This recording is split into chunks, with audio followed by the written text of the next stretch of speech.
സ്നേഹമുള്ളവരെ, കത്തോലിക്ക തിരുസഭ ഇന്ന് വിശുദ്ധ ബർത്തലോമിയോ ശ്ലീഹായുടെ ഓർമ്മദിനം കൊണ്ടാടുന്നു.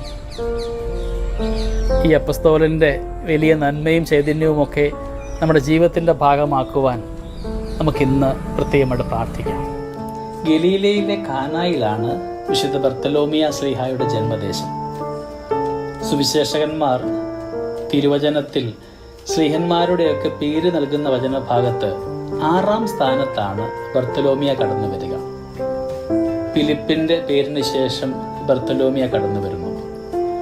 യോഹന്നാന്റെ സുവിശേഷത്തിൽ നാം കാണുന്നുണ്ട്, ഈശോയുടെ അടുത്തേക്ക് ഫിലിപ്പ് നഥാനിയേലിനെ കൊണ്ടുവരുന്നത്.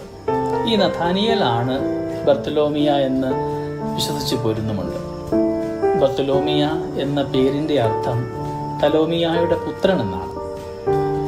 വിശുദ്ധ ഗ്രന്ഥത്തിൽ ഈ അപ്പസ്തോലനെ പറ്റി വിശദമായൊന്നും പ്രതിപാദിച്ച് കാണുന്നുമില്ല.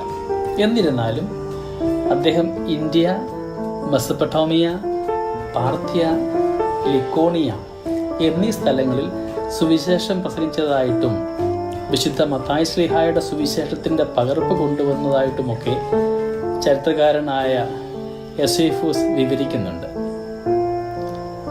സത്യത്തിന് സാക്ഷ്യമാകുവാനായിട്ട് മനസ്സ് കാണിച്ച വിശുദ്ധനാണ്, അപ്പസ്തോലനാണ് വിശുദ്ധ ബർത്തലോമിയ. വിഗ്രഹാരാധകരാണ് അദ്ദേഹം വധിക്കപ്പെടുക. ഗ്രീക്ക് ചരിത്രകാരന്മാർ പറയുന്നത് ശരീരത്തിലെ തൊലി ഉരിഞ്ഞു കളഞ്ഞ് കുരിശിൽ തറച്ചിട്ടാണ് അദ്ദേഹത്തെ കൊല്ലുക എന്ന്. സ്നേഹമുള്ളവരെ, ക്രിസ്തുവിൻ്റെ എല്ലാ ചൈതന്യങ്ങളും ഏറ്റുവാങ്ങിക്കൊണ്ടാണ് ഓരോ അപ്പസ്തോലന്മാരും തങ്ങളുടെ ജീവിതത്തെ സാക്ഷ്യമാക്കി മാറ്റിയത്.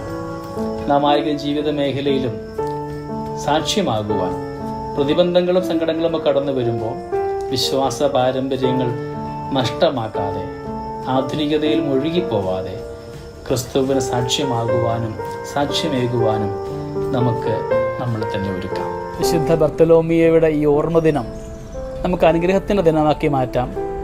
ദൈവത്തോടൊപ്പമായിരുന്നു നമുക്ക് വേണ്ടി പ്രാർത്ഥിക്കുന്ന ഈ വിശുദ്ധൻ്റെ കൃപ നമുക്ക് സ്വീകരിക്കുകയും ചെയ്യാം. ദൈവം നമ്മളെല്ലാവരെയും സമൃദ്ധമായിട്ട് അനുഗ്രഹിക്കട്ടെ. നമ്മുടെ കർത്താവ് ഈശോ മിശിഹായുടെ കൃപയും പിതാവായ ദൈവത്തിൻ്റെ സ്നേഹവും പരിശുദ്ധാത്മാവിൻ്റെ സഹവാസവും നമ്മളെല്ലാവരോടും കൂടെ ഉണ്ടായിരിക്കട്ടെ, ഇപ്പോഴും എപ്പോഴും എന്നേക്കും.